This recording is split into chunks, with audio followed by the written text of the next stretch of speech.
Okay, so this is the first time I have done this on my laptop, and so we'll see how it goes. Hi, I'm Mickey, and you're meandering with me. Okay, so I wanted to make leg warmers, right? Because I can't find them in the stores, and it's still cold outside, and I have a limited pair of pants with me on this trip.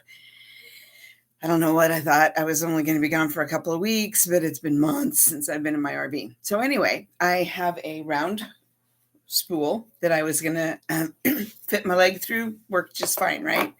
So I made leg warmers, and I love this material. I made a little cuff. You can see the cuff. And then I just started going and going and going. And then I found a video on how to cast it off with a stretchy cast. See how it's kind of wiggles a little bit? It took me 2 tries to master that, and I haven't mastered it. When I do the next leg, I'm going to have to watch the video again. It was this lovely lady, and I never saw her face, just her hands, but she taught me how to cast off so that it would be a little stretchy and not super tight sometimes. Okay. Her recommendation, as she was making a pair of leg warmers, was 28 rows. I far exceeded that. And when I put this on my leg, it's like way too long. So I have enough material, I believe, that I'm going to start over. Oh, I wanted to show you this. This is fun. Okay, this is how long my leg warmer is. From my hand to, I can make a sweater out of this. Or an arm warmer. That might be the new style. I'll just make arm warmer cuffs. Sure, why not? Anyway, I have enough material to make leg warmers, and I'll do probably, again, I'll follow the instructions for a change and make 28 rows, but I want a few extras so I can make this cuff so that it stays a little bit tighter and doesn't slide down. Okay, so that's that one. Okay, then I went to the secondhand store, and I admit I've put on all the weight that I lost during my cancer treatments. And so I was hovering at around a size 14 jean. And right this very second, a 16 would be a little more comfy. I don't plan on staying at this weight forever, but I really, honestly, don't give a fuck. As long as the doctor's not on my back about, hey, you need to lose weight, I'm not going to worry about it. So I went to the secondhand store and I bought 2 pair of jeans, a 16 and an 18, both the same brand, both the same color of denim, so I could make my own leg warmers. Okay, I was going to cut up the 18s and add that to the 16s and make the 16s a pair of bell bottoms with beads. No, I cut up the 16s, and the 18s are way too big on me, which is just fine.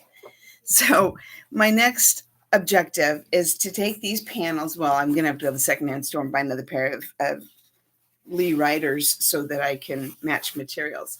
But I cut out the legs, and I'm going to make a triangle out of this, and then I'm going to bead this with the different beading patterns so that, or whatever random shit I decide to put on my pants, and then sew them in after they're beaded so that it's not as heavy and bulky to work with while I'm adding the beads. I haven't exactly decided what design I'm going to use. I have thought about, let me see if I can, no, I don't know how to pause this. Okay. Anyway, because I'm live right now, apparently. I bought a jacket while I was at the secondhand store that had said it was from the Smithsonian. So it's a pretty nice little jacket. It's blue and it's got this beads all the way around the collar and the sides and the cuffs. And this beautiful, just little spiral, lazy daisy pattern. And I thought, well, that would be really pretty to put on my jeans, because the books that I checked out at the library are, there was nothing to put beads on jeans. And the coolest things I did see were like a pattern, like a cross-stitch pattern. And it's, it's pink for this bead and orange for that bead. And it makes this tiger or rose or whatever, but it's on a different kind of material. And it's already printed on there. So, because I was looking for a stencil and I didn't find a stencil. So here I am trying to figure this out and improvising as I go along. Okay, no, so far so good. Got up this morning about 10, which is a comfortable time for me. And mom was already gone. I have no idea where she's at. Well, she's at church because that's what the GPS shows her that I've got checked on her phone. And my phone that would normally make these recordings on is in the dining room transcribing a conversation between my great aunt and one of her grandsons. And they're just having a conversation. And I hit the transcribe button, which I have no idea how that showed up on my phone.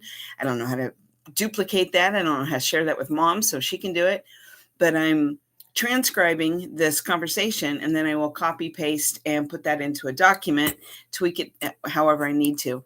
But that's in the other room, and I didn't want my voice or sneezes or anything like that to show up on that. So I'm definitely multitasking here today. I've already done dishes and emptied the dishwasher and refilled it, which, so challenging. Took out some trash, had my cup of coffee and a smoke, and it was just a really nice, calm morning, and it's almost noon. Okay, so the other project is never ending, and that's scanning in, identifying, and uploading photographs of myself, my history, my family, and whatever other random stuff I happen to have. I thought I had all of my mom's stuff done, all that she could find, and I know she's got more stuff somewhere. We were out in the garage yesterday, and she showed me 3 bins of stuff that was Aunt Donna's. And Donna did a lot of scrapbooking, old-timey scrapbooking, not like what my sister got into in the 90s, where you'd like to have 2 pictures and then all this pretty stuff and the pretty paper and all that garbage. No, Aunt Donna just saved everything, included into scrapbooks.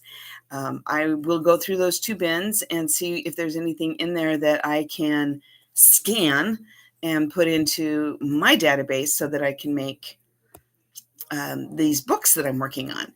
And I've kind of think, there goes my accent. I kind of think that I'm going to make different volumes. I was just going to do chapters, but I've got 3 drives through Google that have almost 15 gigabytes each. And one of those 3 has 100 gigabytes because I bought storage. And that's just photographs and scanned documents. So that's going to take a lot of pages. And of course, I'm going to have to edit it. I can't put in every single photograph. And I went through some photo albums. I've got 7 blank photo albums up on the shelf that I've taken out all the pictures and scanned them in. I sorted them first. I went through the ones that were blurry and dark, and I didn't, like duplicates, and put the ones I didn't want to scan in a box.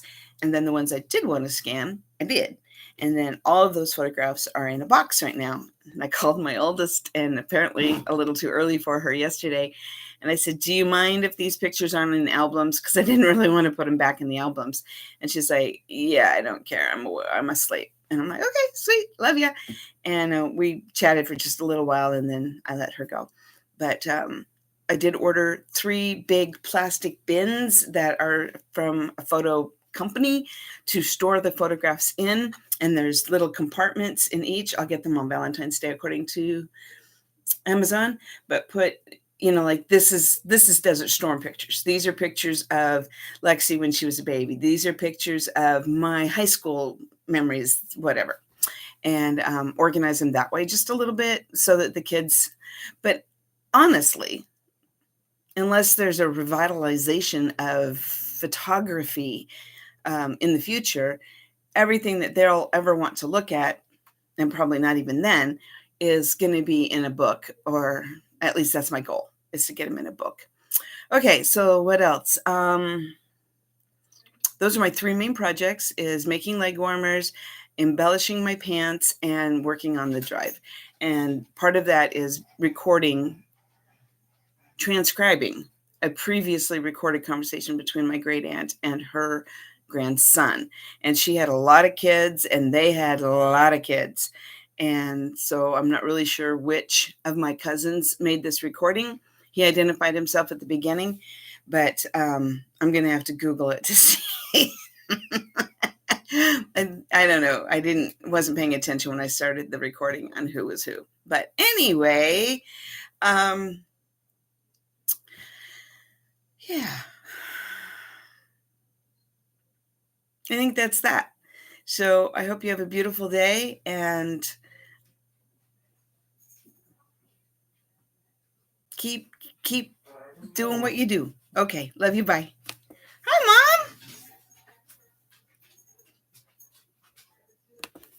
I'm recording.